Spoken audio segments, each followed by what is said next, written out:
안녕하세요. 저는 결혼한 지 3년 된 30대 주부입니다.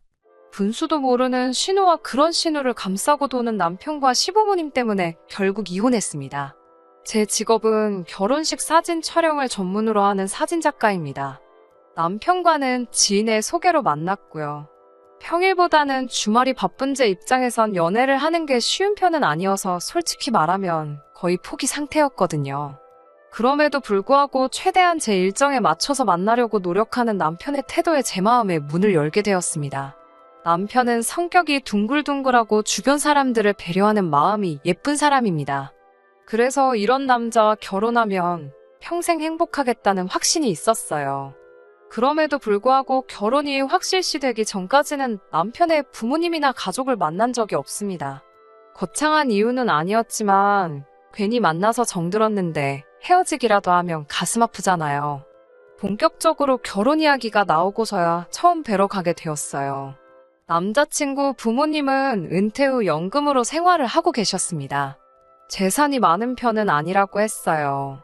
소위 모범생이었던 남편은 부모님 속 한번 썩이지 않고 대학 졸업 후 직장에 취직하는 정도를 거왔지만 문제는 신우였습니다. 10대 시절 불량 학생들과 어울리던 신우는 커서도 정신을 못 차렸다고 한 번은 남편이 이야기를 해준 적이 있어요. 평소라면 가족이든 남이든 다른 사람에 관한 이야기를 잘하지 않는 남편이 있지만 그날은 취기가 올라서 말실수를 하듯 털어놓은 것이었지요. 며칠 뒤 그때 이야기가 뭐냐고 제가 묻자 남편은 아차 싶은 눈치였지만 결국 자세히 이야기해 주었습니다. 신우는 질 나쁜 친구들과 어울리기를 반복했고 그러다 보니 성적도 하루가 다르게 떨어지더래요. 결국 신우가 갈 수 있는 대학은 어디 산골에 있는 지방대나 가면 모를 거 없었다고 하더라고요. 그나마도 시부모님은 학비를 내줄 테니 어느 학교라도 가라고 하셨지만 신우는 서울을 떠나서 살기 싫다며 안 간다고 했다더군요. 그리고선 여러 가지 직업을 전전했답니다. 네일아트를 해보고 싶대서 몇백을 들여 가르쳤더니 갑자기 미용을 하겠다고 하고 그렇게 또 까먹은 돈이 상당했다고 해요. 어느 날 갑자기 옷 장사를 하겠다며 시부모님이 사는 아파트 단지 내 상가에 새를 얻어 옷을 팔다 그나마도 6개월 만에 때려쳤고요.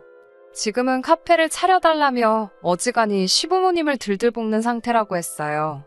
자기 여동생인데도 신랄하게 까는 남편의 모습을 보니 본인도 어지간히 이 상황이 갑갑하고 짜증나나 보다 싶더라고요.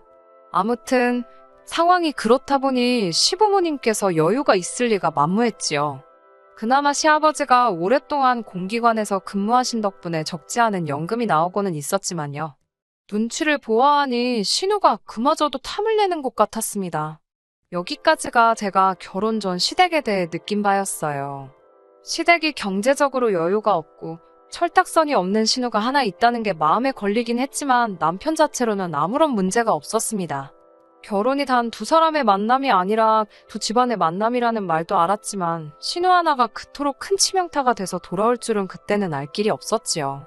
그저 남편이랑 저랑 서로 사랑하고 열심히 살면 모든 것이 좋을 거라고 생각한 순진한 제가 잘못이었을까요?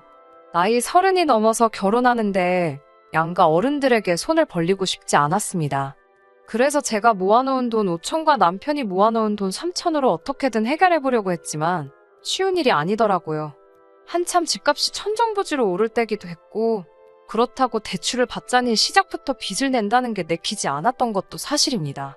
잠못 이루며 소갈이하던 딸의 상황을 알아차리신 친정부모님은 마침 당신들이 세를 준 아파트에 세입자가 사정이 생겨나간다고 했다며 일단 거기라도 들어와 살라고 말씀해 주셨습니다. 이 기쁜 소식을 당장이라도 전화로 전하고 싶었지만 어차피 다음날 만나서 데이트를 하기로 되어 있었고 안도하고 기뻐하는 남편의 모습을 직접 제 눈으로 보고 싶은 마음도 있었기 때문에 꼭 참고 하루를 기다렸습니다. 당연히 예상했던 대로 남편은 미안하고 고맙다며 어쩔 줄 몰라 하며 기뻐했어요. 이제 정말 걱정할 건 하나도 없겠다라며 결혼 준비에 박차를 가했지요. 저는 남편에게 집을 친정부모님께서 해결해 주신 만큼 혼수는 남편이 했으면 좋겠다고 했습니다. 허례허식인 예단과 예물은 생략하자고도 했고요. 둘이 가진 게 없어서 저희 부모님께 도움을 받은 마당에 남들 하는 걸 다 챙기는 건 사치라고 생각했습니다. 저는 시댁에서도 당연히 이런 제 의견에 동의하실 거라 생각했고요. 하지만 사람 마음이 다 제 마음 같은 건 아니더군요. 이미 어느 정도 남편과 제 사이에서 이야기가 오간 상황이었기에 저는 상견례는 단순한 절차 정도로 여겼습니다. 결혼식 전에 양가가 모여 맛있게 식사 한 끼 같이 하는 자리 정도로 가볍게 여긴 제 잘못이었을까요? 시댁과 저희 집 중간에 위치한 한정식 집에 양가가 모였습니다. 처음 한동안은 분위기가 좋았어요. 그런데 혼수와 예단 문제가 나오면서 조금씩 삐그덕거리는 느낌이었습니다. 저희 친정 부모님이 먼저 혼수 이야기를 꺼내셨어요. 그러자 시부모님께서는 요즘에는 가전제품 딸린 집들도 많은데 기왕이면 그런 집을 해주시지 그러냐고 묻더라고요. 저는 제 귀를 의심했습니다. 시어머니의 예상치 못한 말씀에 저희 친정부모님도 당황하신 눈치였어요. 그 상황을 알고 그러시는 건지 모르고 그러시는 건지 시어머니는 계속해서 말씀을 이어가셨습니다. 그냥 그 오래된 아파트는 남한테 세를 주시고 그 전세금 받은 걸로 아이들 작은 오피스텔이나 하나 사주시면 어떠냐고요. 그러면 뭐 따로 가전제품 같은 거 안 사도 되고 좋지 않냐고요. 듣다 못한 친정어머니가 그럼 그 세입자 나갈 때는 아이들 오피스텔이라도 팔아서 전세금을 줘야 하냐고 웃으며 물으셨습니다. 그러자 시어머니는 애들 사는 집을 팔면 애들은 어디 가서 사냐고 되물으셨는데 듣고 있는 제가 다 어이가 없더라고요. 남편도 저랑 같은 생각이었는지 시어머니를 말리며 무슨 소리를 하시는 거냐고 그만하라고 한마디 하더라고요. 시어머니는 궁시렁거리시며 잘난 네가 다 알아서 하라고 남편에게 한마디 하셨고요. 제가 생각한 상견례하고는 분위기가 많이 달랐습니다. 시아버지는 원래도 말수가 많은 편은 아니시거든요. 그래서 그날도 그냥 허허 웃고만 계시고 아니면 저희 아버지랑 가볍게 다른 주제로 대화만 몇 마디 나누시는데 그치셨습니다. 시어머니가 하도 말이 안 되는 소리를 하신 덕분에 과묵하신 시아버지가 좋아지는 신기한 경험을 다 해봤네요. 결국 처음에 남편과 제가 정한 대로 남편이 혼수를 해오고 예단과 예물을 생략하는 조건으로 결혼식을 올리게 되었습니다. 남의 결혼식만 찍어주다가 제가 찍히는 입장이 되니까 그것도 색다르던걸요. 그리고 한 1년 넘게 저희 참 잘 살았습니다. 크고 작은 다툼도 없었고 가끔 시어머니가 남들 다 받는 금팔찌 하나 며느리한테 못 받았다며 저에게 심술을 부리긴 하셨지만 그 정도는 다른 분들 시집살이에 비하면 아무것도 아니니 이야기하지 않겠습니다. 업계에서는 사진작가로 점점 유명해졌고 결혼식 사진뿐만 아니라 행사나 연예인 사진까지 촬영하는 등 커리어도 넓어지는 시기였어요. 덕분에 돈도 점점 많이 벌려서 한 달에 1,000만 원도 거뜬히 넘기는 날이 많아지기 시작했지요. 그렇지만 제대로 된 명품백 하나 사본 적이 없습니다. 그저 하루빨리 돈을 모아서 제대로 된 우리 집을 갖게 되는 게 제 가장 큰 목표였으니까요. 그런데 하루는 시어머니께서 연락을 해오셨습니다. 용건 없이 연락하실 분이 아니기에 약간 긴장한 채로 전화를 받게 되었어요. 평소와는 달리 밝고 다정한 목소리에서 저는 오히려 불안을 느낄 정도였습니다. 시어머니는 요새 일이 그렇게 잘 되냐며 문을 띄우셨어요. 결국 돈 이야기를 하려고 전화를 거셨더라고요. 신우가 꽃집을 차리고 싶어 하는데 혹시 좀 보태줄 수 있겠냐 그러시길래 안 된다고 딱 잘라서 말씀드렸습니다. 저는 직업상 대출도 안 나오고 당장 어떤 일이 생길지 모르기 때문에 큰 돈을 쓸 수 있는 상황이 못 된다고요. 그제서야 평소의 목소리로 돌아온 시어머니께서 자린고비가 따로 없다며 한 번을 애교스럽게 내 어머님 하는 법이 없다고 싫은 소리를 하곤 전화를 끊으셨어요. 사실 이런 식의 전화는 한두 번이 아닙니다. 늘 돈 좀 달라, 뭐 사달라 연락을 해오시고요. 실제로 제가 해드린 적은 한 번도 없어요. 그런데도 지치지 않고 해오시는 시어머니가 때로는 귀엽게 느껴질 정도로 저도 내공이 단련된 상태였기 때문에 그날도 시어머니의 단순한 투정 정도만 생각했습니다. 당연히 이런 일로 이혼을 생각한 것도 아니고요. 제가 이혼을 결심하게 된 건 바로 신우 때문입니다. 단순히 제가 올케라서 그런 건지 아니면 무슨 이유가 있어서인지 신우는 늘 저에게 적대적이었어요.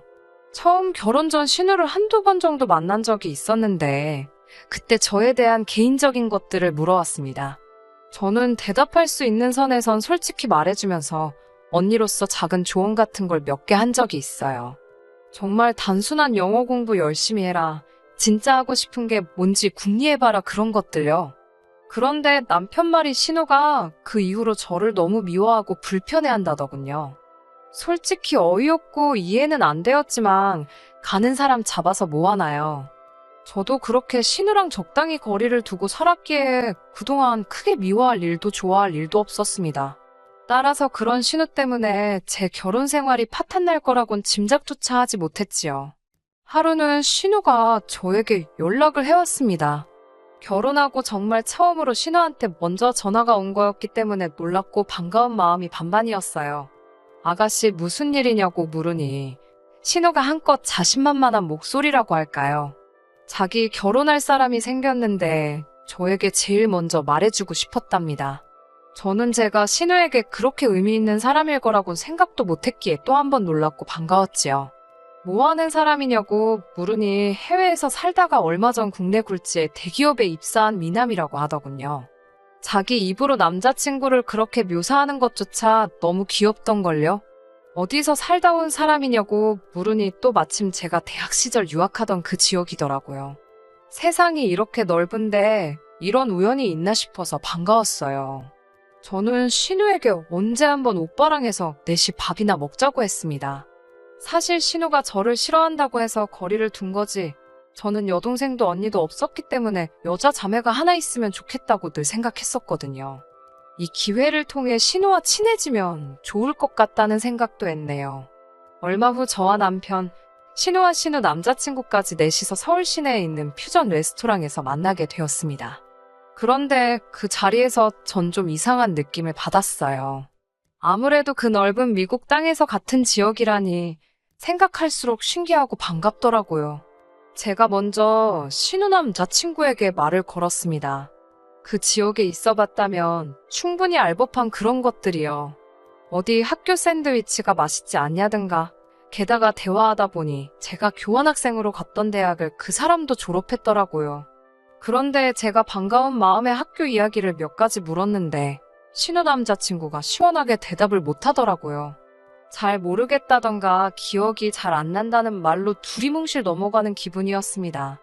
그러면 안 되는데 제 마음속에서 의심이 스멀스멀 피어오르더라고요. 저는 신우 남자친구에게 그런 걸 묻지 않고 대신 두 사람이 어떻게 만난 건지 뭐 그런 시시콜콜한 연애사를 들어주며 식사를 하고 즐거운 시간을 보냈습니다. 남편은 그렇게 신우가 싫다고 했으면서도 막상 여동생이 결혼할 남자라고 데리고 와서 그런지 기분이 좋은 눈치였어요. 집으로 돌아와 씻고 자려는데 신우에게 연락이 왔습니다. 오늘 전부 다 감사한데 남자친구가 미국에서 있던 기억이 좋기만 한 건 아니라서 대답을 잘못했다며 미안하다고 전해달랬다고 하더군요. 또 그 말을 들으니 그럴 수도 있겠다.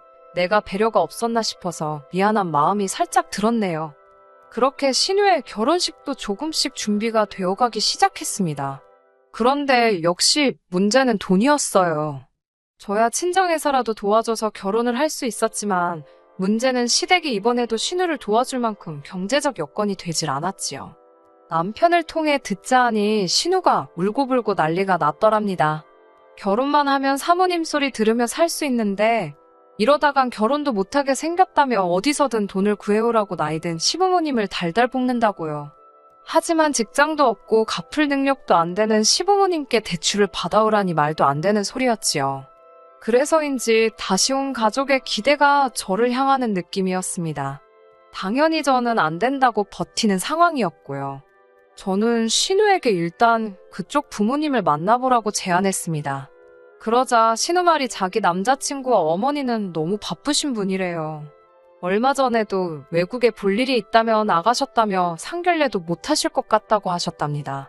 일단 신우 돈으로 결혼 준비하고 날짜랑 다 잡으면 결혼식 당일날에는 들어오기로 하셨다나요.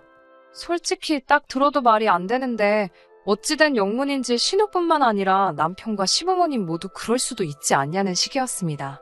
말도 안 된다고 하는 저에게 찬물 끼얹지 말라더군요. 저도 머리 아픈 일에 끼어들어서 괜히 싫은 소리나 듣는 상황이 짜증나서 알아서들 하세요란 마음으로 내버려두고 제 본업에 열중하며 시간을 보냈습니다. 막말로 신우가 진짜 사모님 소리 들을 만한 집에 시집이라도 가면 축하하면 되는 거지 뭐 제가 형사도 아니고 들쑤시고 다닐 필요가 없잖아요. 그리고 얼마 후 남편이 하루는 저에게 정말 딱 1,000만 원만이라도 빌려주면 안 되냐고 묻더군요. 신우 때문이냐고 그러니까 그래도 여동생 시집 가는데 오빠로서 좀 보태주고 싶어서 그런답니다. 남편도 적게 버는 게 아닌데 돈 1,000만 원 때문에 저에게 부탁을 하는 게 쉽게 이해가 되지 않았어요. 모아둔 돈을 다 어쨌냐고 물으니 얼버무렸고 추궁을 하니 실토를 하더군요. 신우 남자친구가 좋은 투자처가 있다며 자기 믿고 투자하라고 꼬셨다는 거예요. 마늘밭에 묻어둔 돈이다 생각하고 3년 뒤에 열어보면 대박이 나 있을 거라나요. 그럼 투자했다는 그 회사가 어디냐? 증거서류 같은 건 어딨냐고 물으니 그것도 다 자기가 관리해준다며 신우 남자친구가 가지고 있답니다. 어처구니가 없었고 저는 남편에게 일단 제가 생각 좀 해보겠다며 기다려달라고 했어요. 또 다시 제 마음속에서 신우 남자친구에 대한 의구심이 싹트기 시작했습니다. 어찌됐건 신우는 제 가족인데 에라 모르겠다라는 심정으로 내버려두기도 그렇더라고요. 결국 교환학생 시절 인연을 맺었던 몇몇 친구들에게 신우 남자친구의 사진과 이름을 보내주곤 혹시 알거나 들어본 적 있는지 물어봤어요. 서울에서 김서방 찾기 같았지만 그래도 혹시나 하는 마음에 시도라도 해본 거지요. 다행히 신우 남자친구를 아는 사람이 나타났습니다. 2다리를 건너서 알게 된 그 사람에게서 듣게 된 신우 남자친구는 정말 할 말을 잃게 할 만큼 악질적인 사람이었어요. 이미 결혼도 2번이나 했었고 아이도 하나 있는 사람이더군요.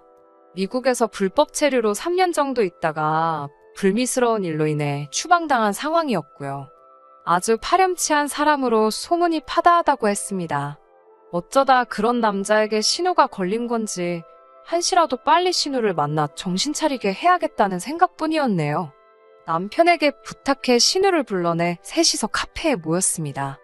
저는 제가 알아낸 사실을 신우와 남편에게 들려주었어요. 그런데 신우의 반응은 제 예상과는 너무 달랐습니다. 저더러 언니는 왜 무슨 자격으로 상대방 동의도 없이 뒷조사를 했냐면서 진짜 예전부터 잘난 척 해대는 거 정말 재수없었다는 거예요.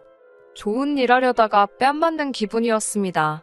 저는 신우에게 그동안 내가 혹시라도 선을 넘은 적이 있다면 미안하다. 하지만 나는 신우가 걱정이 돼서 그런 거라고 달랬습니다. 하지만 신우는 이미 들을 생각이 없어 보였습니다. 저더러 무식하게 남의 뒷조사나 한다며 수준 떨어진다더군요. 그런 광경을 보고 남편이라도 신우에게 따끔하게 한마디 했다면 제가 절대로 헤어지잔 소리는 안 했을 거예요. 하지만 남편이란 작자가 한다는 소리가 이번엔 제가 선을 넘었답니다. 둘 다 성인인데 뭘 그렇게 감나라 배나라 하냐고요. 그러면서 저더러 한다는 소리가 잔소리하지 말고 자기가 일전에 말한 1,000만 원은 언제 해줄 거냐고 묻더군요. 순간 저도 욱해서 나한테 돈 맡겨놨냐고 물으니까 남편이 코웃음을 치더니 치사하답니다. 그러면서 자기 여동생 시집 가는데 돈 해주기 싫으니까 아예 결혼을 파토를 내려는 심산이냐고 묻더군요. 제가 날 어떻게 보고 그런 소리를 할 수 있냐고 하니까 그러면 그냥 빌려달라는 돈이나 빌려주고 축 하나 해주래요.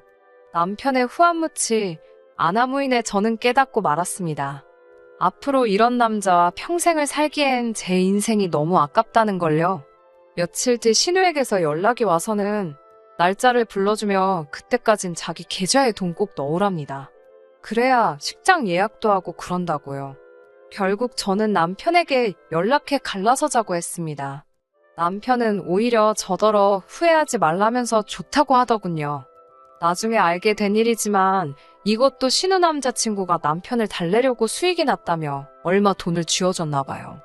아무튼 남편은 자기는 아무것도 필요 없다며 제가 원하면 헤어져 준다더군요. 저는 진흙탕 싸움이 되진 않을까 걱정했는데 남편의 의외의 행동에 속으로 쾌재를 불렀습니다. 그렇게 남편과 이혼을 하고 반년쯤 지났을 무렵입니다. 남편과 저는 처음에 서로를 이어준 지인 한 사람을 제외하곤 큰 접점이 없었기에 남편 소식을 알 길이 없었어요. 궁금하지도 않았고요. 그러다 엊그제 지인이 지나가는 말처럼 한마디 하더라고요. 그 집 지금 작살났다고요. 신우의 남자친구는 결혼식까지 올리고 나서야 자기가 애딸린 이혼남이라는 사실을 밝혔나 봐요.